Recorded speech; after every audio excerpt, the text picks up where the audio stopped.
East బెంగాల్ని కలిపేసి ఒక మహా గ్రేటర్ బంగ్లాదేశ్ని తయారు చేసి దానికి ఏమన్నా అధినేత అవ్వాలని ఏమన్నా ఆలోచన ఆవిడకు ఉండేదా సార్? అలా ఉన్నట్టు ఎప్పుడైనా ఆవిడ ఎగ్జిబిట్ ఆవిడ వ్యక్తం చేశారు ఆవిడ భావాలు? వాసు గారు అఫ్ కోర్స్ కొంతవరకు ఇప్పుడు యాంటీ బీజేపీ స్టాండ్ తీసుకొని సెంట్రల్ గవర్నమెంట్ ఏదైతే ఇంపోజ్ చేసి అంటే డిసిషన్ తీసుకొని అది ఇంప్లిమెంట్ చేయమని స్టేట్కి ఇప్పుడు చెప్పినప్పుడు సింపుల్ లాజిక్లో మనం మాట్లాడినైతే సెంట్రల్ గవర్నమెంట్ స్టేట్కు కంపెన్సేషన్ మనీ పంపించి రిపీటెడ్గా రిమైండ్స్ ఇచ్చినా కానీ ఆ ల్యాండ్ హ్యాండ్ ఓవర్ చేయకుండా బిఎస్ఎఫ్కు అది డిలే చేయటం అనేది అది కొంతవరకు అన్పార్డనబుల్ కొంతవరకు.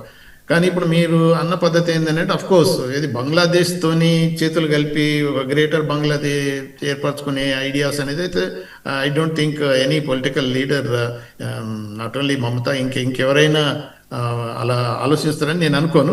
కాకపోతే ఏంటంటే ఎస్ సెల్ఫ్ ఇంట్రెస్ట్ గురించి ఓట్ బ్యాంక్ పాలిటిక్స్లలో మీరు అన్నట్టు ఏంటంటే మరి ఇప్పుడు గవర్నమెంట్ మెషినరీ హెల్ప్ లేకుండా అక్కడి నుంచి వచ్చిన వాళ్ళకు ఏదైతే ఆధార్ కార్డులు ఇవ్వటం అనేది ఈవెన్ పాన్ కార్డులు కూడా ఇచ్చిన పరిస్థితులు ఉండి ఆల్ ఓటర్స్ లిస్టులలో మొత్తం ఎన్లిస్ట్ చేయటం అనేది ఇదంతా వాళ్ళకి తెలియదని కాదు.